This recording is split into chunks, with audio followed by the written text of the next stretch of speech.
Now let's talk about the opposition New Patriotic Party's flag bearer race, because the NPP has officially opened nominations for persons seeking that high office. Today we engage Kwesi Kwarteng. He speaks for Kennedy in Agyapong, who is also gunning for that particular role. And the NPP says, now if you want to run, you need to pay about 600,000 Ghana cedis for that. Kwesi, good morning to you. Good morning, Kwejo. How are you? I'm good. Yourself? I'm fine. How's the opposition treating you? Oh, I mean, it's just a phase. Okay. When you engage in this enterprise, i.e. politics, certainly you know that there's a time for everything. There's a time where you come to office. There's also a time where you be in opposition. Okay. The only thing is that you find something doing. Okay. I mean, for somebody like me, I'm a lawyer by profession. So by the grace of God, at least I get one or two cases and do. And of course, I mean, it's also an opportunity to also add more value to yourself. And also for the political party as a whole, you also have to retreat, re-strategize, rebrand yourself, regroup, and come back stronger. So, I mean, it's a balancing act, a well-balanced aggregation of accepting the reality, rebranding yourself, regrouping, re-strategizing, and coming out stronger. I mean, certainly, no party will be in power for forever. So far, we are cool. You say you need to accept the reality. What is your reality? I mean, the reality is that now we are in opposition. There's no two ways about that. We are in opposition. And the reality is also that as at now, we are trying to rebrand the party. It is in no dispute that in terms of the attraction level of the party compared to the NDC as at now, we seemingly are not very attractive as compared to the NDC. And it's very natural and synonymous with parties in opposition. When you are in government, people tend to associate more with you. Success has many friends. Success has many friends. Is that what you say? Yes. But I mean... Is it why it is, or it is the fact that people compare governance, I mean, the 6-7 months of the NDC to the 8 years of the NPP, and feel that the NDC is giving Ghanaians a better service than what you did? I think what they have as at now is the goodwill. Okay. Of Ghanaians. And as at now, even Ghanaians are so unhappy with the NPP because they had, you see, averagely, to the ordinary Ghanaian, they hold the NPP to a higher standard than the NDC. So when you come and the expectations are unmet, you realize that people become a bit disappointed. That is what is happening now. If you talk about this goodwill, Mr. Akufo-Addo had it for the first 4 years. His own work continuously was about first 4 years. To the extent that even when we were going for the 2020 election, people said, oh, Nana de why na appointees na day amwano, to which Nana has done better, but there's some of his appointees that may have disappointed him one or the other. President Akufo-Addo enjoyed goodwill for the first 4 years. If you recall, when you talk about this taxing regime that then they scrapped taxes, President Akufo-Addo in his first budget statement scrapped about 17 taxes compared to about 4 that these guys have scrapped. So it's very natural when change comes, and it's very synonymous when change comes. At every point when there is change, people tend to give some reasonable fiscal space or some goodwill to the incumbent. Because ordinarily you, the opposition, they rejected you. So, I mean, such comparison to me is neither here nor there. There is no way you'll be able to compare 7 months. You can compare President Akufo-Addo's 7 months with President Mahama's 7 months, 4 years with President Mahama's 4 years. We don't expect the NDC to fail. We can only wish them the best because at the end of the day, ultimately, Ghana needs to develop, Ghana needs to grow, Ghana needs to progress. The Ghanaian dream that Ghanaians have to live, just like people are living the American dream, we also have to be able to live the Ghanaian dream in our own country, where young people will get up and will not queue for jobs, where young people will get jobs and a government will come into power and say that because of, I suspect you are affiliated to Party A or Party B or Party C, and on that basis, I'm dismissing you or taking that job from you. I just saw a video of politics of slash and burn, where McDonald's property was broken down. I mean, people are trying to equalize that. Some years ago, he also did same to the Yoko, what's the name? The former journalist. But the current Yoko boss. Yes, so yes. people are Raymond Archer. So people are trying to equalize. For me, we need to grow from that. We need to get to a phase where the businessman will be so comfortable in investing in his own country. And that is, for me, the level that we ultimately have to get to as a people. And, of course, it comes with growth, it comes with process. I mean, ultimately, we'll get there. But you earlier spoke about regrouping and rebranding. Are you rebranding as MPP? What you're doing, are you rebranding? Exactly and precisely so. If you look at even recently, you see, ultimately, as a political party, you can only learn and be better. And even beyond political party, even as an individual level, you can only learn and improve. You improve on the past, you learn from the past, and based on that, you make decisions that shape the future. If you, for instance, look at recently, the last conference that we had, it was geared towards making reforms that will make the party look, once again, very attractive. Reforms that will increase participation. As of now, if you look at our electoral college, even from the presidential election, which is out, and of course, the other elections that will be conducted subsequently, you realize that we've increased the electoral college. It's also part of the process of learning. It's also part of growth. It's also part of progress.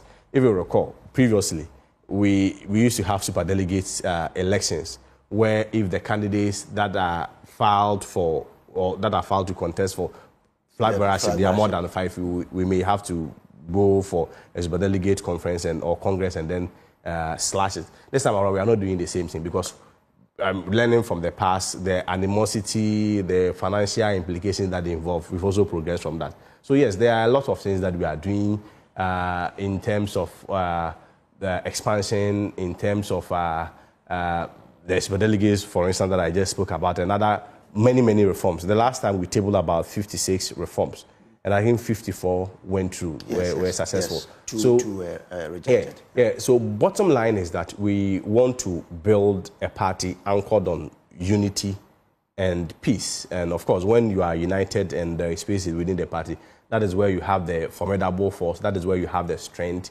to go for all future elections. Ultimately, I've always maintained that the whole priority of a political party is to win power. I've always insisted that no matter how rich your ideas are, if you do not have political power, those ideas will be obsolete, and that will just settle on it. So most importantly, yes, we are rebranding, we are regrouping, we are re-strategizing, and it's also a way of building consensus and, I mean, symbolically telling the ordinary Ghanaian that, yes, you rejected us in a way, we've reflected, we've taken a very deep reflection. We are trying to regroup. We are trying to make our party once again quite lucrative, so that at the end of the day, we will be very marketable and sellable. As of now, if you want to compare the MPP to the NDC, look at even what President Mahama has done, giving young people a lot of opportunity to serve in his government. Yeah. People that worked for him openly. These are people that have had opportunity to work in his government or serve in his government, compared to us, where a lot of the youth, a lot of the grassroots felt that the party, as at when we were in power, did not give them enough opportunity, or we did not really meet their expectations fully. I mean, certainly they wouldn't be this. If you compare that to what is happening in President Mahama's era and to our case, certainly there are quite, differences. But ultimately, you can only learn from the good practice all over, whether it's what the NDC is doing, whether upon further reflection. At the end of the day, most important is that when we are able to build a very strong party, we will come together once again, and I'm very confident that 2028, when we come together, we should be able to win. But when the President Mahama is enjoying goodwill, and he's doing things that Ghanaians, today if you go and do a survey to look at acceptance of the government, you see that the government will have a high number. Yeah.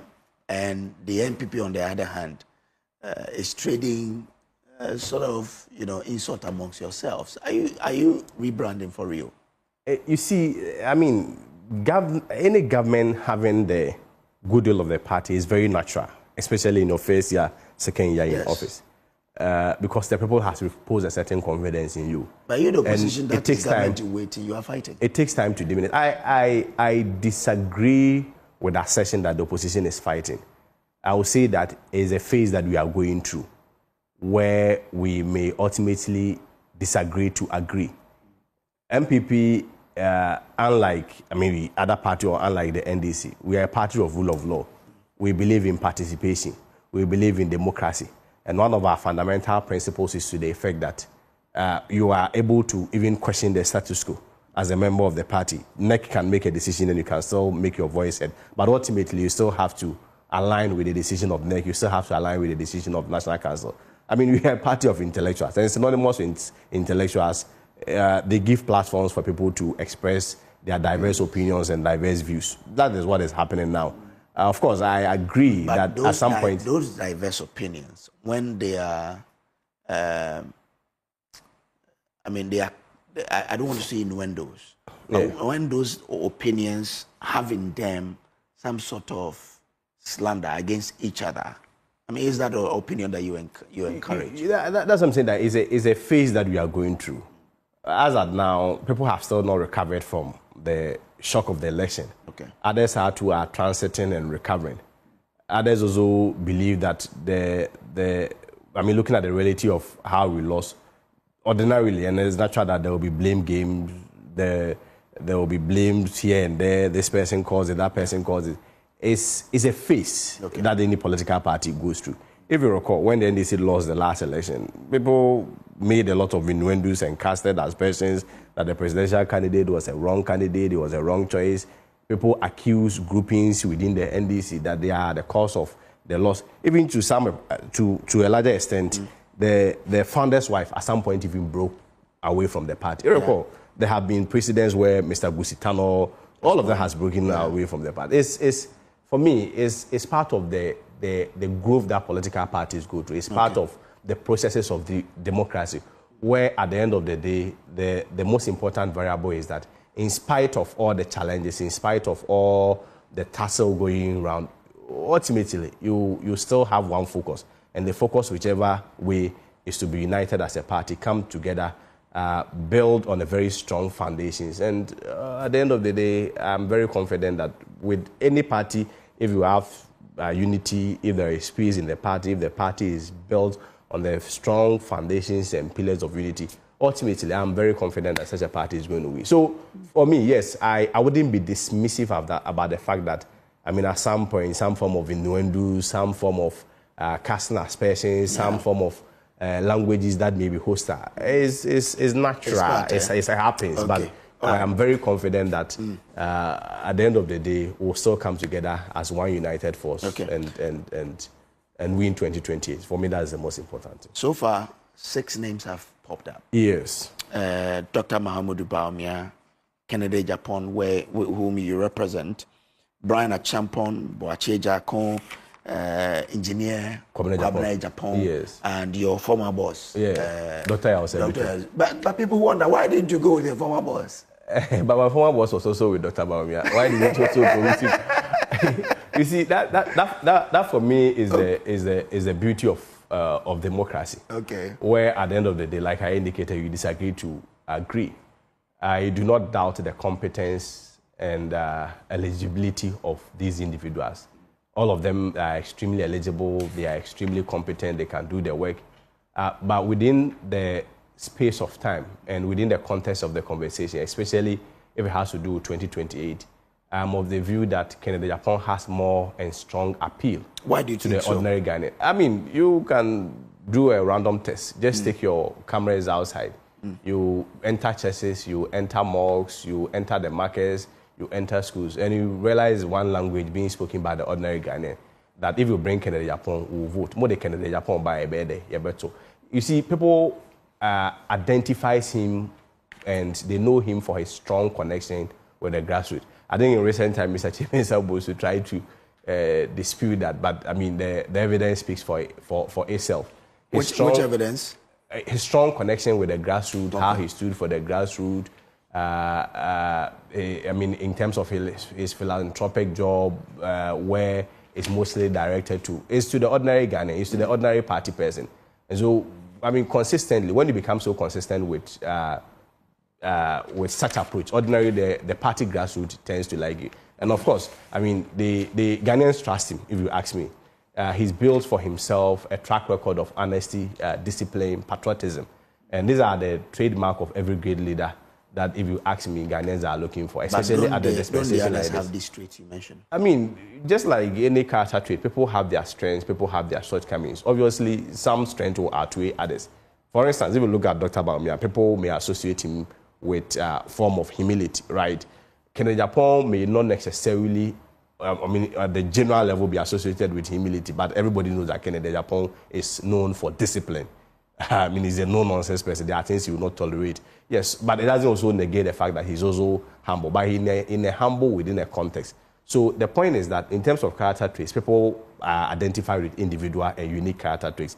But what is more profound and what is more dominant is what we talk about.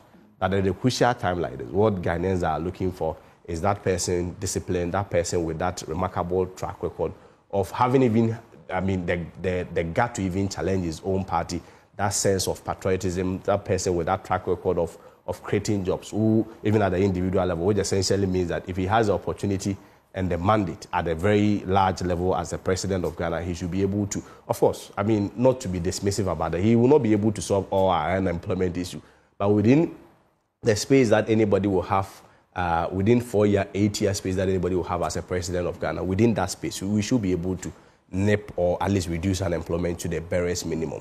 And of course, I mean, at this point, I always maintained that now leadership is no longer about ideas. If today, Kojo, you take your phone or your laptop and you Google, give me the best ideas to govern Ghana, even ChatGPT can give it to you. Oh, but you trust that one than your own ideas? The point I'm trying to make is that our problems as a people are known and it's been systemic. It's not like they are new problems. If we ask you randomly or if you go to any school and ask, let's 100 problems that Ghanaians are going through. It will be about health, it will be about unemployment, it will be about roads, it will be about security. Our problems are known. Yeah. So at the end of the day, we don't need ideas again.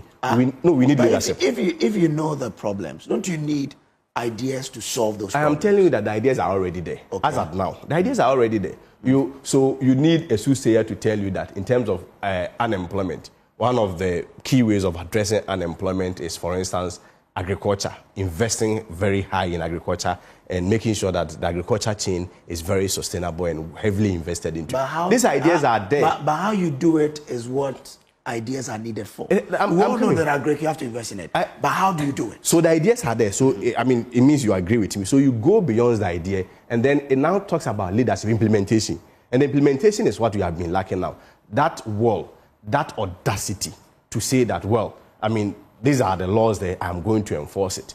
These are the ideas that I'm going to implement it. So you need that person with that track record. Let's I'm with you. You remember the 24-hour economy this government is doing? Was it there? It was an idea they came up with, not so. Oh, I mean, if you want us to go into 24-hour economy, we may not finish. No. That's one of the populist ideas. I'm just using it as an example. Yes. That you need to generate ideas. Yes. Backed with leadership to help solve the challenges. So you can't. So still on this example of the 24-hour economy. I mean, when was it mentioned? Can you give me 2 instances of implementation? So the ideas can be there, but if you don't get the right leadership to implement, the ideas will be obsolete. I agree with you, but I'm saying that you need ideas. You cannot say. I am saying that at the end of the day, our problem as a country is not about ideas. The problems, as at now, we've transcended beyond ideas. Go to University of Ghana. There are a lot of theses that propose solutions, or solutions in all spheres. If today we want to solve our unemployment situation, even if you bring 3 professors together, they should be able to give you the best ideas to combat unemployment. If we talk about industrialization, if we talk about the fact that we need to develop technologically, today we are in the 21st industrial evolution, how we need to catch up with all other countries. Everybody knows what to do. But at the end of the day, it has more to do with that practical mindset, the pragmatic leadership. That is what, for me, the pragmatic link is what is missing. It is the more reason why, as of now, we propose a Kennedy Agyapong card to be able to drive implementation of those ideas that we have. It's just like when you go into our laws. Look at laws like sanitation laws. How enforceable are they? Look at laws like road safety laws. Interestingly, it will interest you to know that the most people that flout road safety regulations and road safety laws are even the lawmakers. To the extent that this country, all you need to flout road safety law is to get a Land Cruiser. You get to traffic, you pass, and even if in most cases the police will even salute you. They're only interested in only arresting the Uber drivers. So yes, I mean the laws are there, the ideas are there, the policies are there, but we've gone beyond that. We need practical approach. We need implementation. And let me tell you, the problems of Ghana, addressing the problems of Ghana only requires the common sense approach. And for me, that is where Kennedy Agyapong comes in, the common sense approach in addressing the peculiar problems that confronts the average Ghanaian. So that, like I said, the Ghanaian dream, just like people are living the UK dream, just like people are living the American dream, it can also be realized in our own country. And you're saying that if you look at Engineer Kwabena Agyapong, he doesn't have it. You look at your own former boss, Dr. Osei Aduchum, doesn't have it. The former Vice President, Dr. Bawumia, they do not have it. It's only Kennedy that has it. No, I don't think it's a matter of who has it and who do not have it. It's a matter of who stands tall. Okay. And, all right. And especially Kennedy stands tall. And especially who is winnable. Okay. Especially in the 2028 election. Like I told you, these ideas, no matter how great they are, if you do not win political power, it's just like having an iPhone with no internet. It becomes like an ordinary phone, like a yam. So you need the political power. And I'm saying that within the current conversation, within the current context, within the current circumstance, if there is anybody that has proven that he's marketable and that Ghanaians are craving for him. You see, 2028 is not really about even political parties, because at the end of the NDC, for instance, is presenting a new candidate. Yeah. I mean, no two ways about that. MPP too, we, as part of, in the spirit of revival, we also need that fresh face. Because, I mean, after 16 years of Nanado, Dr. Bawumia, in the spirit of revival, I am of the view that a lot of party people, that's like-minded party people, believe that we also need a fresh face. But so, you did J. Kufuor yes. 2 times. Yes. You did Nana Akufo-Addo. Nana Akufo-Addo was 2008, 2012. Also 2 times, right? Nana Akufo-Addo, yes, I mean, even one on his, is it 2008, 2012, and then 2016. And then he won 2016. Yeah. So you gave him 3 times, yes. and he won to the 3rd. Yes. Why do you think that for Dr. Bawumia there he should only go once? I think there is try it again. I think there is a history to that. Okay. And the history too is that in MPP, before you are given the opportunity to go on the 2nd or 3rd time, there is a caveat. And the caveat is benchmarked on performance. Okay. The performance in the general election. I give you one instance. For instance, Professor Dubois. Okay. You know, Professor Dubois' performance, even compared to our last election, was better. Professor Dubois, at the time where we were transiting from the military era, where we were voting in opaque ballot boxes, there was no openness, there was no transparency, even in spite of all these things. Do you know Professor Dubois only lost with 1.18 million votes difference? Okay. Compared to 1.7 million votes difference, it's huge. That's about 600,000. The Professor Dubois lost at 1.18 million votes difference. I mean, and looking at the circumstances that were prevailing then, even with that, the party people did not give him a second chance. Okay. Because to them, they felt that, I mean, the whole variable is premised on performance. And for that matter, he did not perform. And so they presented President Kufuor. President Kufuor barely had about 3-4 months to campaign. Even in spite of that, he pulled 39%. And interestingly, the nominal figures that the President Kufuor pulled is still better than what we witnessed in our last election. What are you saying? Kufuor pulled 2.8 million. Compared to?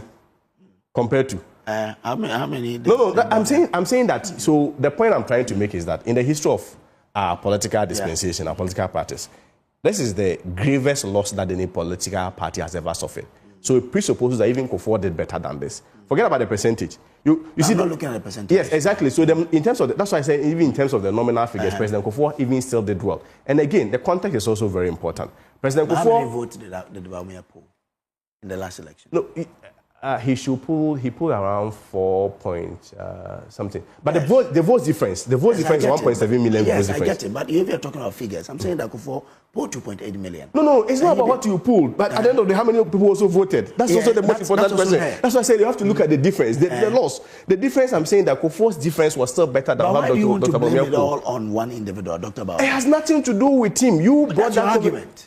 I'm coming. I brought the question up. You brought the question up, and I'll give you the proper history. That in the history of the MPP, every person that has been given the opportunity to go on a second occasion was caveated on performance. And I was giving you the figures that in our history, this is the worst performance that we've ever witnessed. At the end of the day, I cannot decide for the over 200,000 delegates. But I'm saying that if you are to go by and you are to be guided by the same history that you borrowed, in the case of Professor Dubois, in the case of President Kufuor, and even in the case of Nana Akufo-Addo, Nana Akufo-Addo had never been a former Minister of State. Recall, he had never been a former Vice President before. Yeah. The highest position he had ever occupied was a Minister of State. Yes. But remember, even Nana Akufo-Addo, in his first time, he was able to take the party to a runoff, to the extent that he lost by 23,000 votes different. In that case, the party people will feel comfortable that, well, based on the performance that you demonstrated, we can take you. But are you saying that that election was solely on Akufo-Addo and not on the performance of the government then, the Kufuor government? Then, per the logic, we should not be having this conversation by introducing the candidates in, because at the end of the day, everything will be brought down onto the government. No, I'm asking you a question. We're analyzing. And I'm asking that if you look at the performance that Akufo-Addo put up in 2008, are you saying that you are taking away the impact that the Kufuor government would have had on that particular election? No, but you see, Akufo-Addo's popularity was also very profound, because at the end of the day, they are not voting for the previous government. They are voting for you, the individual, to be their president. But they are scoring the performance you've had in government also. I mean, that it can have a persuasive effect. But I'm not sure you went to vote for Dr. Bawumia or John Mahama. Other than that, if that is the logic, John Mahama was not in government. He had left government for the past 8 years. Are you saying that Ghanaians also voted based on his past record in the past 8 years? Did you listen to Ghanaians? No. When Ghanaians were telling you things are difficult, things are hard, the city is spiraling, the inflation is, even though you had tried to bring it down, but still inflation was high. People were telling you that, no, this is not the sort of governance we're looking for. That's true. You're saying that if people say the city was hard, the things were difficult, this is not the governance we're looking for, it means they were scoring you based on what they had experienced. So these factors and these variables, they are systemic. Are you also suggesting that in President Akufo-Addo's time, when he was contesting, at the time, remember 2008, there was a global economic recession to the extent that the American economy had even run bankrupt. Recall, at that time, Russia, France, all the big nations, literally there was an economic global recession that these big economies America had declared bankruptcy for a lot of their economies. How did President Akufo-Addo also pull the 23,000 different? So the point I want to arrive is that, yes, those factors may be persuasive on the average voter, but at the end of the day, the candidates also count. But that is also not to suggest that, ultimately, we should blame Dr. Bawumia for our loss. No, that would also not be unfair to him. But I agree. Ultimately, he has to take the bigger responsibility because he led us to the election. But the principle I am trying to advance that if we are to go by history and history to guide us, taking into account all variables, all factors that influences election outcome, election results, the precedent is that MPP, before we allowed you to go, the caveat has always been on performance. It is a more reason why even Professor Dubois was not allowed to go. I'm landing. You are using an outlier. Well, Professor Dubois is an outlier. No, but why? The other example you are citing, you have Professor Dubois, you have J. Kufuor, you have Nanado. Two of these three individuals were given double chances. What was their performance? No. Who in your party? Who in your party said that they were looking at the performance to say that this person should go? They just felt that let's take the guy there again for him to go and win it. No, not so. Per this logic. There's no logic. Oh, hold on. I'm just saying that you're using if it's not logic, if it's not logic and it's a philosophy, okay. What essentially means is that all you need to become a flag bearer, go and perform poorly. The next elections, automatically you are guaranteed to go again. That's not what I'm saying. I'm landing. But that is the inference. Even if it takes you 5-4 election cycles, go again. Because at the end of the day, in MPP, we'll push you to go again. I am saying that just why you are choosing an outlier. No, I gave a history. No, but I'm saying that even with those two others, their performance was good. It was based on that they were given the opportunity to go again. What the percentage were? What did Kufuor get? You see, I'm coming. Kufuor had 39. Kufuor had 39. Yes. What did that Bawumia get? 41. Yes. Is that not a good performance? Hold on. Now, you see, to have a fair appreciation of their performance, consider the nominal figures and check the votes difference. Okay. In terms of the nominal figures, President Kufuor still did well. Okay. In terms of the nominal figures, President Kufuor still did well. So don't let the percentage confuse you. Okay. You understand? Because the percentage will be based on also the number of people that voted. Okay.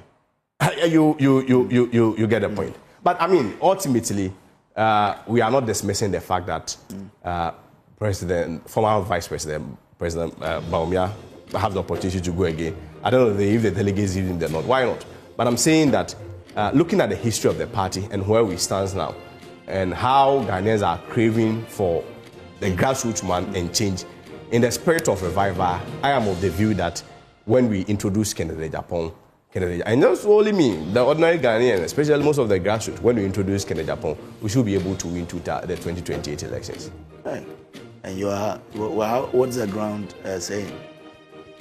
The ground. What is it? I mean, like what I told you. That's why I said that you are a journalist. You can go around with your cameras and interview the ordinary Ghanaian. Okay. And I say this in all humility, because at the end of the day, they have the power. Yeah. The Bible has always maintained that the heart of the king is in the hands of the Lord, and he turneth it where he likes. We will go to them, appeal to them in a very polite and respectful way, and we are very confident that at the end of the day, they are going to give us that. But let me also hasten to add that the party directive has always been very clear. Okay. That as of now, we are unable to campaign. So all our interests, all our focus now is on the Akweti by-elections. Okay. And so we are calling on everybody to also come on board to help. Kwesi Kwarteng Esquire speaks for Kennedy Ohene Agyapong Camp, who is running to be elected as flag bearer of the